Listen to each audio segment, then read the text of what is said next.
Good morning, y'all. Welcome to the Tuesday morning edition of the International Geek of Mystery live stream show thing.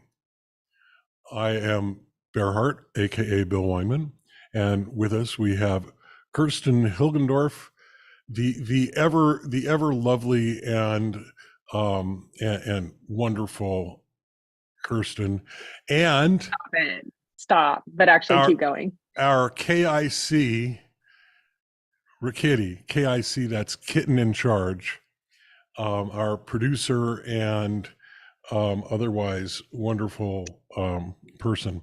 Kitten in charge. Kitten in charge. Yeah. Leading the cavalry of kittens. Yeah. So I had an interesting experience yesterday that I want to talk about a little bit.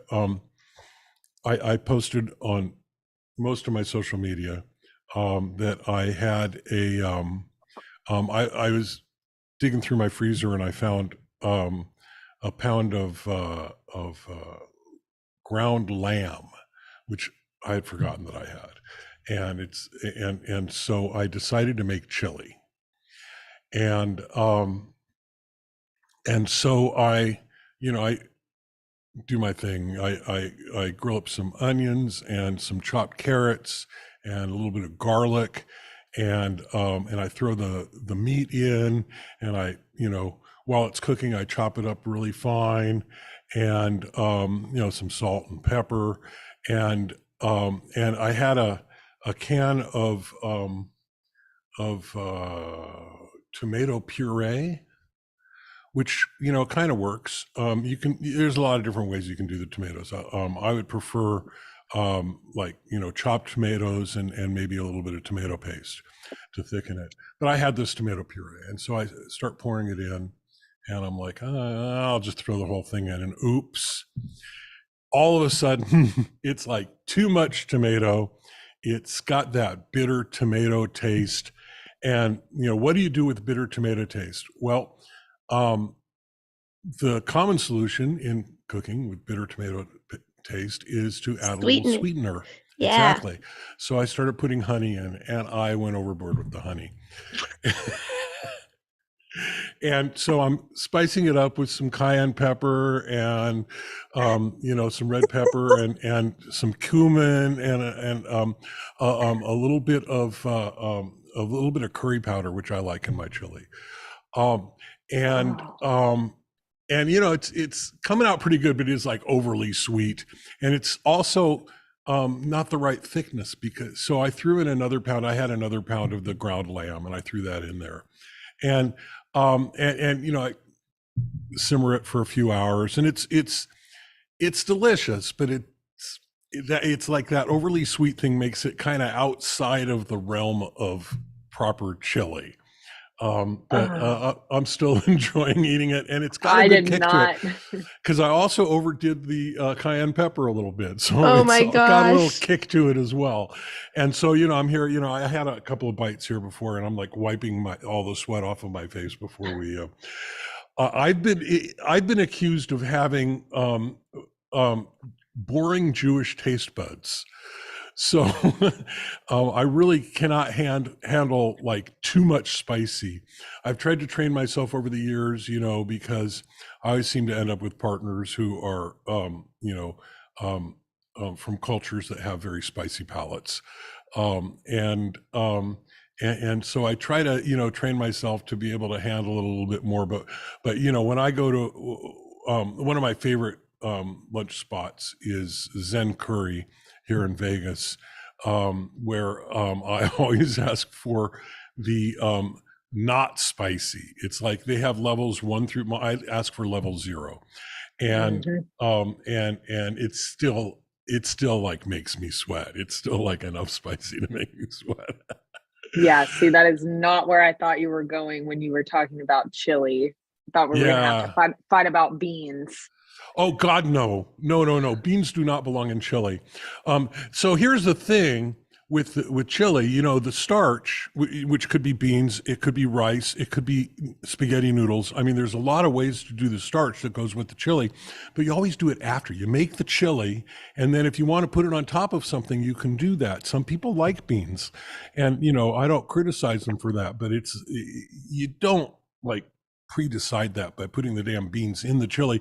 They get soggy.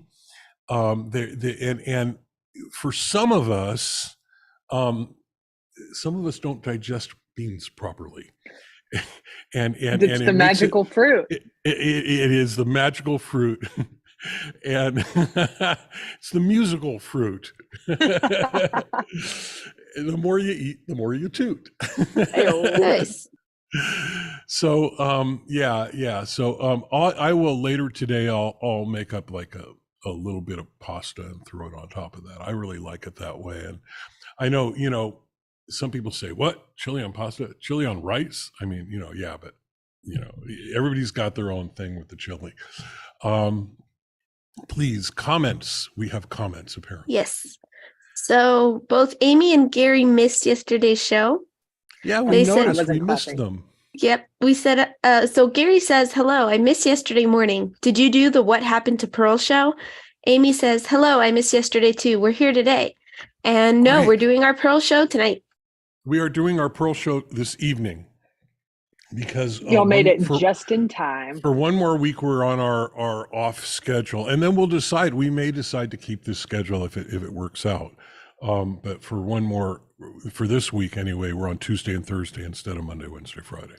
So tonight is whatever happened to Pearl, and Thursday is going to be interesting. I don't know what to title it. We'll come up with a title for it, but it's about spiritual self-care, really. And I had a weekend that required a lot of self-care, and I want to just go into how to do that. Sounds like the correct answer is making chili.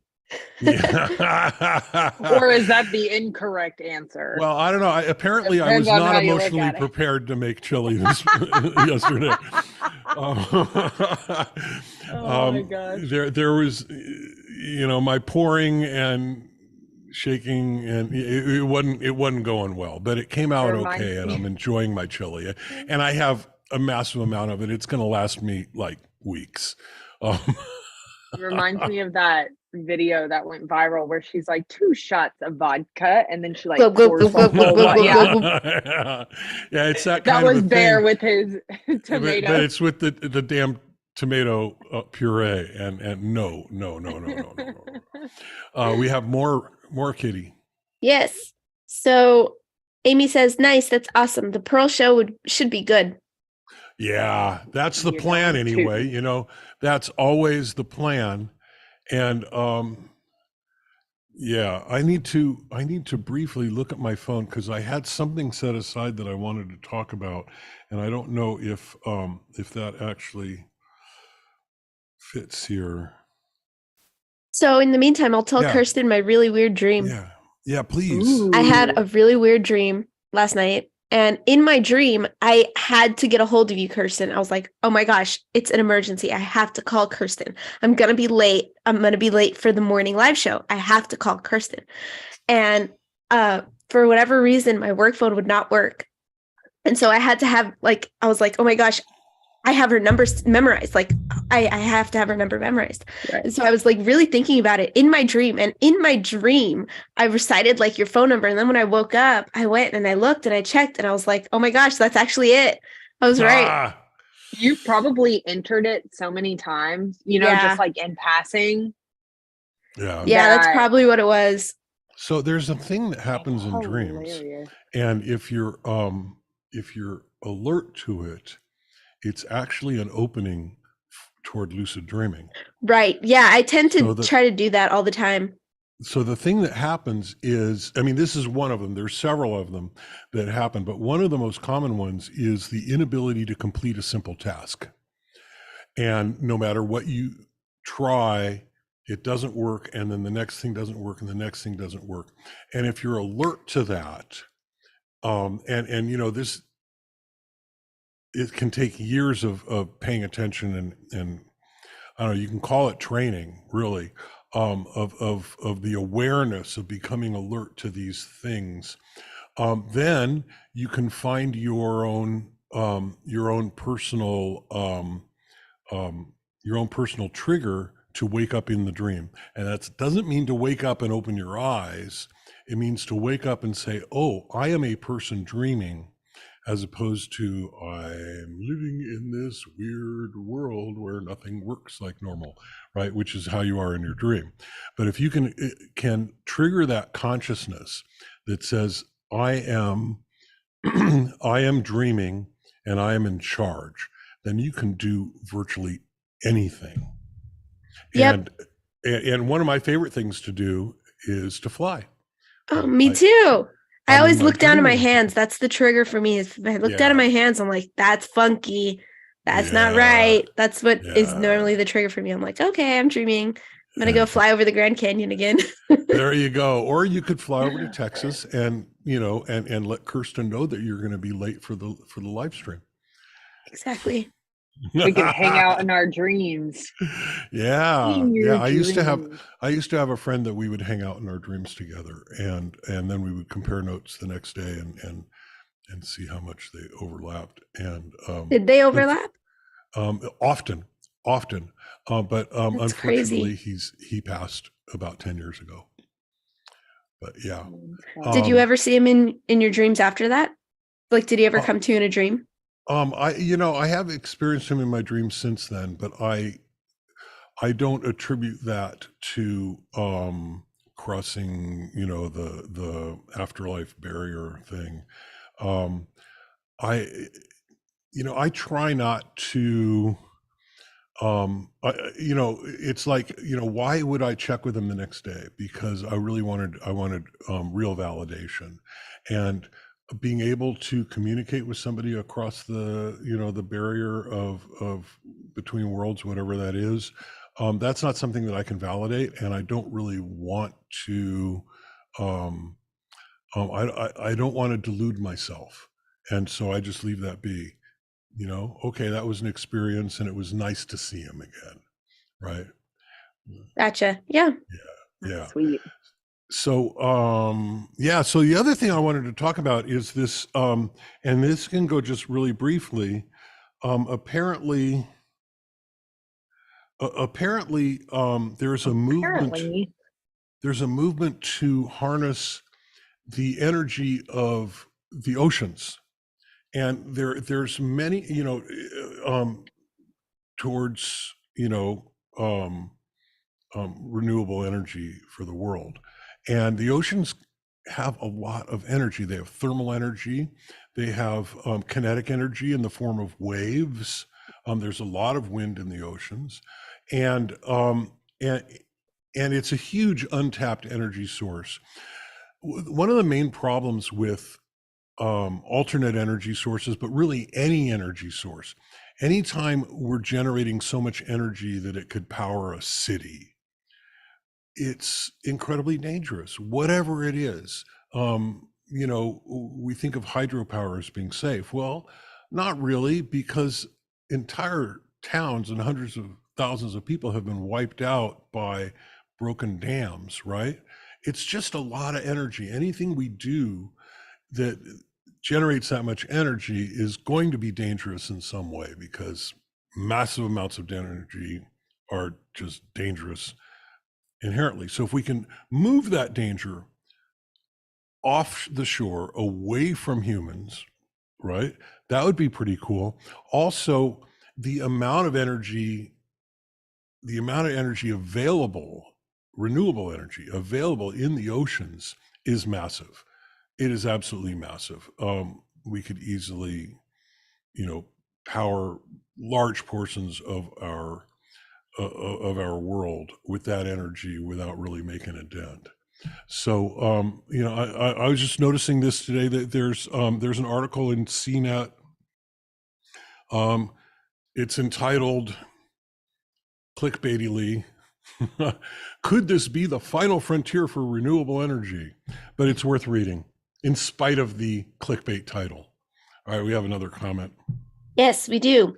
Scott Boyer, which I think is pronounced Scott Boya, says, Scott Baya. yes, says 100 gex sounds nothing like Frank Zappa. Back to our yesterday's comment. And, I agree. Oh, about the energy, probably. Well, Not no, about the chili, I presume. No, he said 100 gex sounds nothing like Frank Zappa. This is what we talked about yesterday. Okay, yeah. About how Fox News was promoting 100 gex. Okay, so what was this person named? What was the first name? Scott Boya. Scott, have you checked out Lewis Cole? You got to check out Lewis Cole, and he's involved in a few different projects. One of them is called Knower, with him and Knower, Knower, with Genevieve Artadi, I think is her name. And if I was to name anybody the modern Frank Zappa, that would be who. It would be Lewis Cole. So check that out.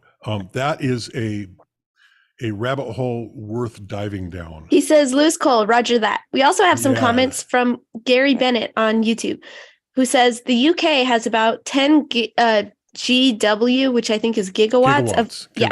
Of offshore wind. I think we are targeting 40 gigawatts of offshore wind by 2030. Yeah, offshore wind is another great solution.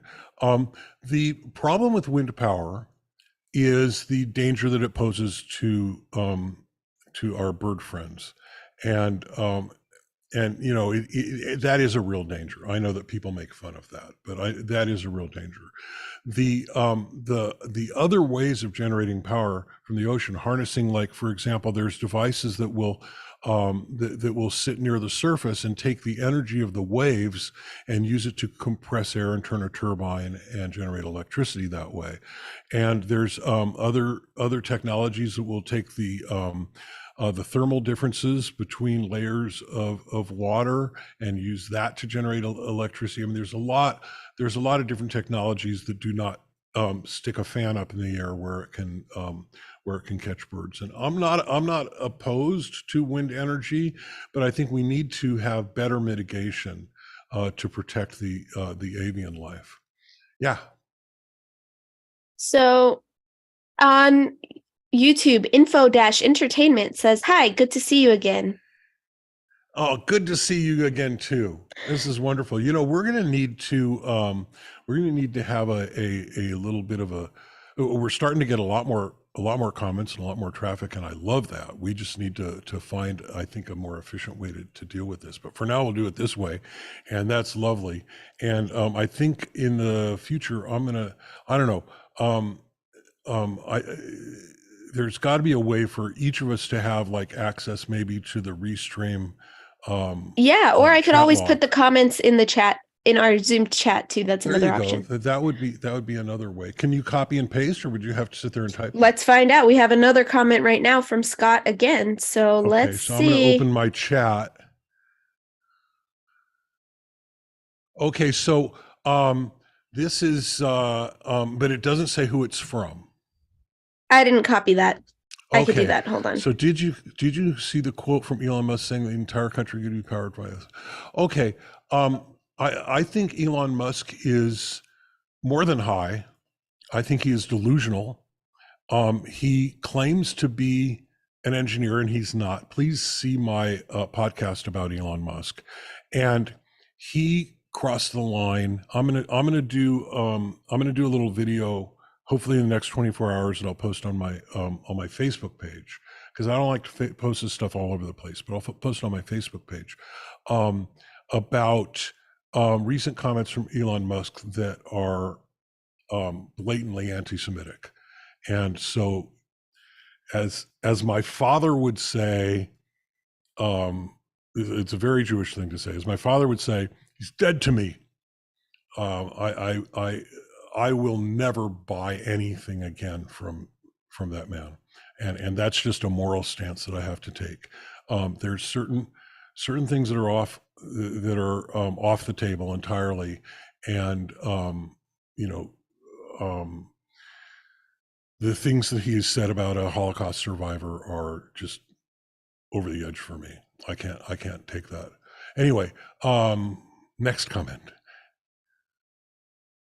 Oh, looks like that's it. I'll put my hand That's down. it. I'm That's glad that it worked Okay. on in the chat, so I can Yeah, do it that kind of from now works. on. I don't know. It might be a lot of work for you. I mean, you can if they get to be so many that we just can't pick them all, you can start, just curating that. Okay.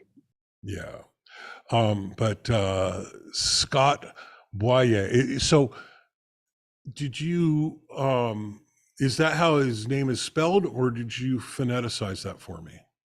I think that's how he phoneticized it, because he put in parentheses on one of his previous comments, Scott Boyer, Boyer. I see. But then I think he see. phoneticized it with his actual name, which is very smart. Okay. Well, that's a very interesting spelling of Scott, but I like it.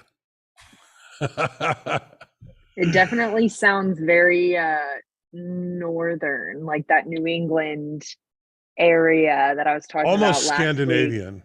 week.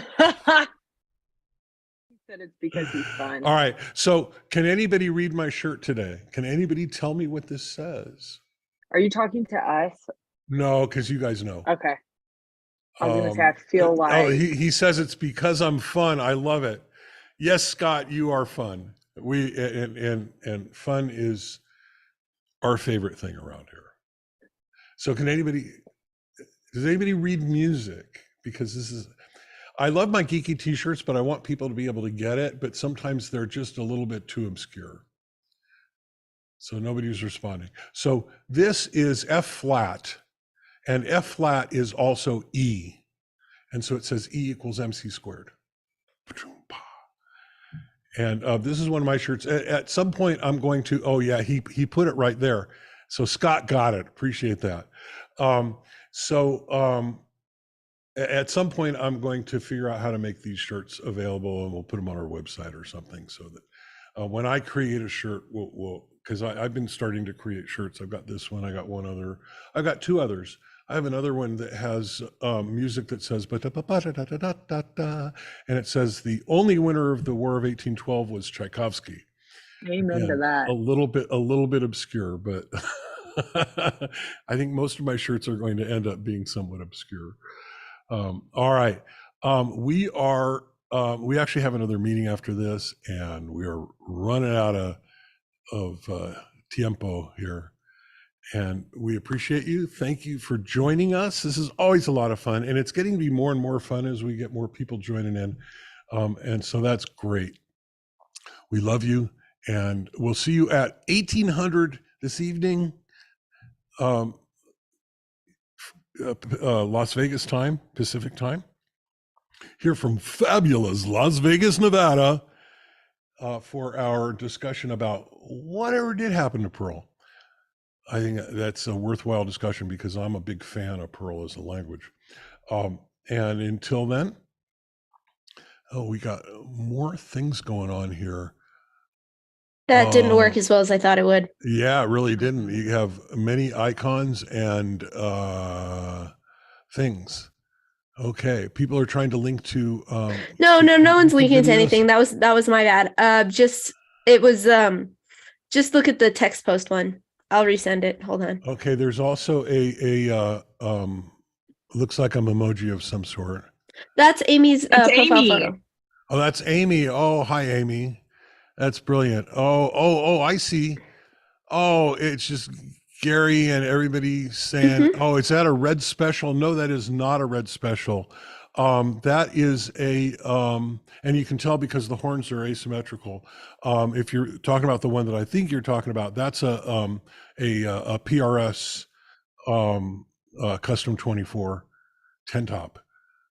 That's one of my special guitars. I don't play it much anymore because I have so many other guitars that I enjoy playing, and I started building guitars since then, including this is like my favorite guitar, which also looks a little bit like a red special, doesn't it? It's got the binding around it, and the red specials have a binding around it. So for those who don't know, red special is what's his name from Queen? I don't know why his name is escaping me. He's also Freddie Mercury? No, the guitar player. Oh. But he's also a world-renowned astrophysicist.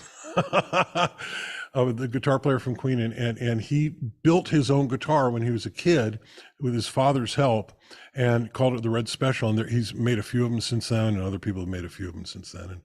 And you can I'm going buy to take a them now. wild guess. Is his name Brian May? Yes, Brian May. That's him. Dr. May, Professor That May. was all Scott. He's actually he actually teaches postdoctorate astrophysics at Oxford University. This is how much of a genius he is.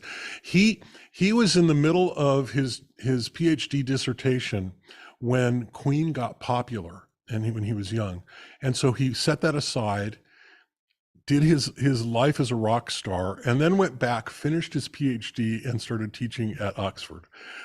That's how brilliant he is, and he's made some significant contributions to science, and I'm a big fan, and I like his hair. Nice. Always got to have a nice flow. So that is not a Red Special, but good catch, because it does look a bit like it, doesn't it? But that's a Paul Reed Smith Custom 24. And maybe I'll bring it down off the wall and we can look at it another time. All right. Love you all. See you this evening, 1800 Pacific. That's 6 p.m. for the Muggles. And we'll see you then. Love you.